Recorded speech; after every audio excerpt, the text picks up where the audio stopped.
so pleased to have with me the couple behind Tuckerman and Company, Jonas Clark and Amanda Rinderly. Thank you very much for coming on here. I can't wait to get started to talk about your company. Thanks for having us. What was the seed of Tuckerman and Company that you put together and said, hey, we're going to build a company and we're going to make shirts? Whose idea was this? Well, it started with Jonas's question. But the question came from him. The idea, I think, came from me. He said, what's one of the most frustrating things that happens to you every day? Like, that's where great businesses are started.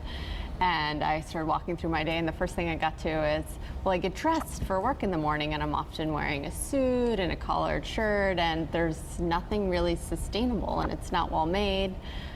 So it was really, that was the genesis of the idea of Tuckerman, that personal problem. So we should say that these shirts are organic cotton. Mm-hmm. The material is coming from Italy. Mm-hmm. Right. And you've built this business. Now, how did you meet? Both of you are from Massachusetts?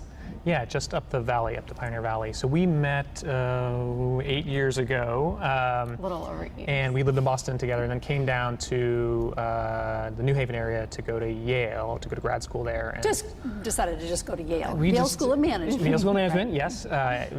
It's been wonderful. And so we both went to school, and we kind of had the idea that we wanted to build a business. We wanted something that had a strong sense of kind of mission behind it. And so that was the thing that kind of prompted us and start asking these questions about, you know, what kind of business do we want to do? And these are made in Massachusetts. We should say that these are made in America.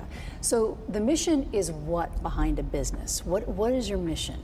We want to make something that's better for people and the planet. So if you look at the material that we're using, it's organic cotton. It's very soft, but it's also organic cotton. So cotton's the most chemically intensive crop grown in the world. It's grown on a very small percentage of the world's arable land, just 2.5%, but it accounts for a really outsized proportion of insecticide and pesticide use. So it's 25% of global insecticides, and 10% of global pesticides. So it was kind of the first thing, just a huge. And then the second piece is better for people. So we're making these shirts in Fall River, Massachusetts, the original bed of the textile industry. The unemployment rate there, I believe, last time I checked, was 18%. Yeah. So trying to bring jobs back. So it's kind of this dual purpose of people and planet. So it's made in America. Mm-hmm. It's good for you. I mean, we can't eat it, but I mean, it's organic cotton. So how did you decide, let's get the materials in Italy? And then do you just take a trip to Italy? How does this all come together? That was a long process. So we decided, you know, when we went around and started talking to people, hey, we want to do sustainable clothing, and we want it to be something you could wear in an office setting. You know, people sort of said, sustainable clothing, is that sort of hemp, or is it kind of funny looking? And so we wanted to do something that was 180 degrees away from that. And so we started with shirts, with dress shirts. And so to find organic cotton, fine woven fabrics that we use, we called, I think it was almost 400 mills around the world. So it was just shoe leather. I mean, we just pick up the phone, fire off the emails. Mostly Jonas. That was a long couple of months. And so out of that, we had 4 people get back to us who said they would do it. And one of them, fortunately for us, was one of the world's best shirting fabric mills in Italy. Which is where in Italy? It's outside of Milan. Okay, yeah. So who gets on a plane to go to Milan? And are you married at this point? Because not only are you business partners, but you're married. We're married. We were not married at this point. We got married after a Kickstarter campaign. Which you raised, what, $30,000 or so? Yeah, a little 35, somewhere in there, between 30 and 35. And then after we delivered on those Kickstarter shirts, and before we had our full inventory in stock. So the beginning of September, we had graduated, had started this business. It was before the holiday season, and we got married, yeah.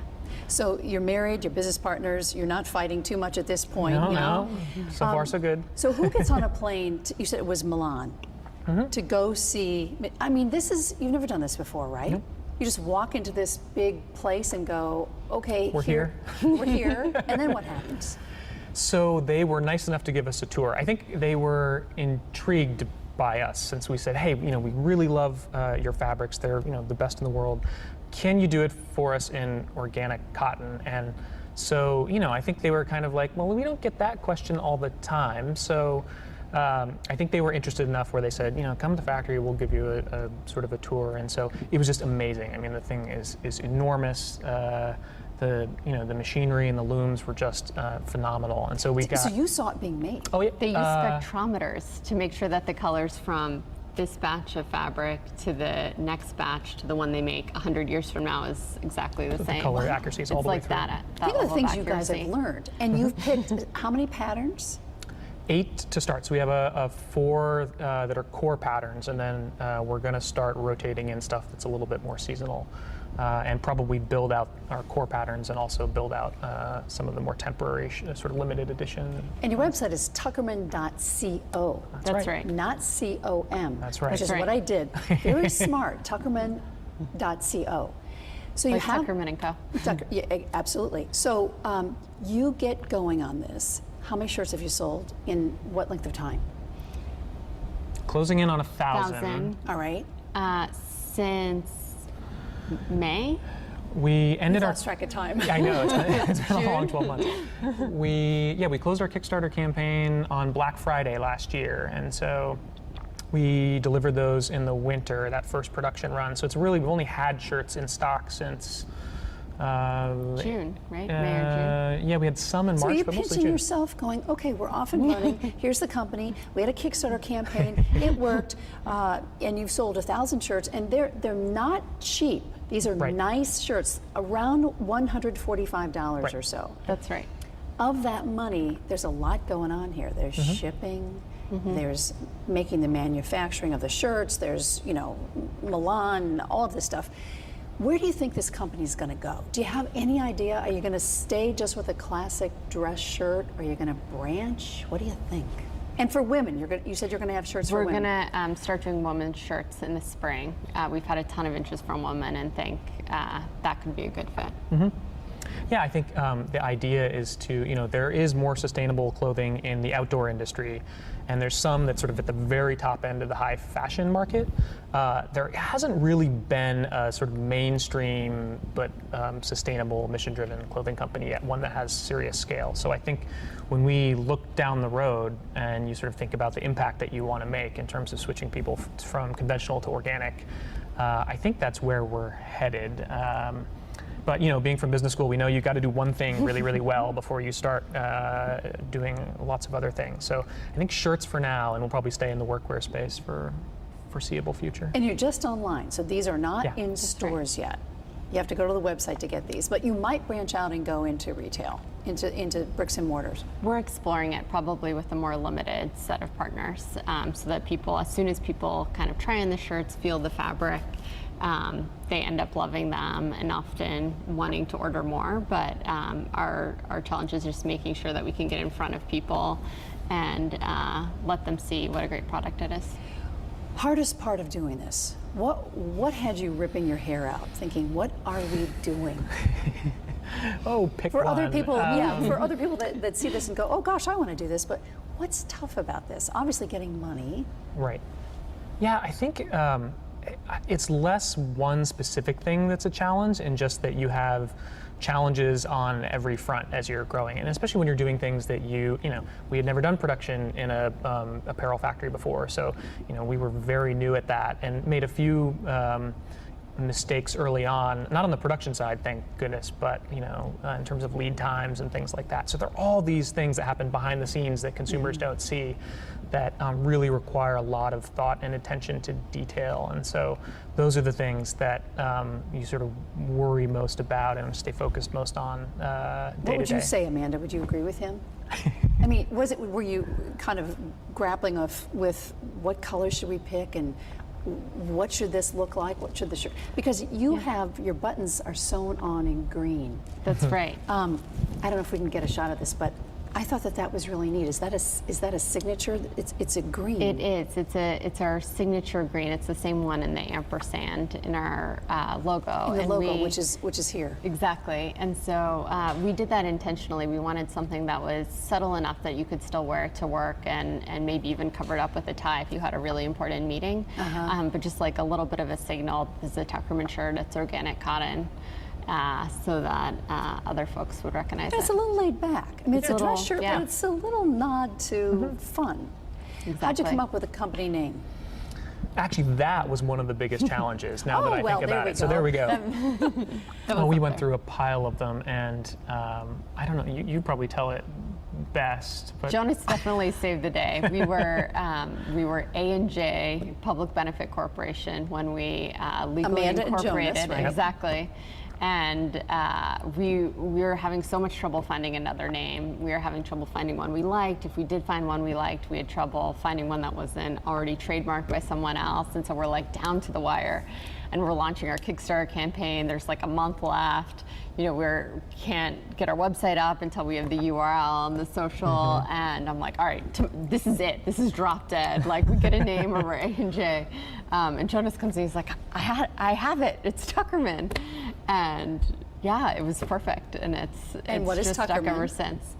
So Tuckerman is our favorite hiking trail. It's New Englanders tend to, that's how you know someone's from New England to some extent, is if they recognize our name. So it's our favorite hiking trail, and also a skiing trail in the White Mountains up to Mount Washington. And it's also, the Tuckerman Trail was named after Edward Tuckerman, who was a famous botanist who worked at Amherst, lived in Amherst, corresponded with Emily Dickinson. Yeah. Her papers are still on record at Amherst College, and went to Harvard Divinity School, where Jonas went. So all of these things have stories behind them, Yeah. which is so important when you're building a business. If somebody asks you the name, there's your story. I mean, the fact that you're business partners and you're married, another story. Partners in business and in life. Well, I just think it's wonderful. As you branch out and you get women's shirts going, what comes after that, and how big do you think this company's going to be? I mean, to scale it out, it's difficult, I guess, to ask right now because you're just in your infancy. Right. But what do you think's going to happen? well, hopefully we'll continue to grow and it'll go well. I mean, I think we've learned a lot in the early going, and I think, you know, when you first start out and you're trying to sort of make it happen and, you know, deliver product and satisfy customers, that's a much different challenge than figuring out how you're going to do that with 1,000 customers or 10,000 or, you know, 100,000. So there are a different set of challenges, and I think we're prepared for that as best you can be, Sure. but I think we don't have any, I don't know, any Preconceived ideas. yeah, as preconceived to- ideas about, you know, that being a cakewalk. And the fact that it's made in America is a beautiful thing. Yeah. What does that mean to you that you're providing jobs in Massachusetts that really can use them? Yeah, no, it's huge. And I think it's much bigger knowing the people. So having gone to the factory and gotten to know their stories, and a number of them have been working at this factory for 20 years, 30 years, 40 years, grew up working in the factory. And so to know these people and know what good craftspeople they are and what it means to them, I think that makes it even more meaningful for us. Yeah, that changes everything. When we started, you know, people said, "Oh, are you going to, you know, is it China? Is it Thailand? Is it Sure. Vietnam?" And you know, we didn't know enough to know that, I don't know, you could do it here, and that was possible. And so we started to snoop around, and, you know, most of that needlework has gone overseas, but there's still pockets of it in New England because of the heritage and the tradition. And so if you're willing to kind of dig and look, you can find it, and it's really a treasure to be able to find that and then actually have a partnership and make that work.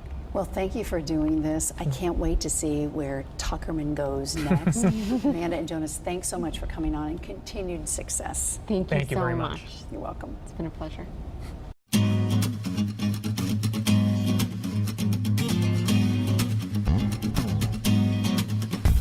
Made a trivial pursuits when one missing. Who is this girl I spend all night kissing? And if one was right here, then who else is missing? Got a little sidetracked if I'm not so wishing. I found the keys to the door, but it's also a metaphor. Things keep locked in the grocery store of my mind. Just to save time, I skip right ahead to the last ride. The harder we look, the less we can see. Don't you know, that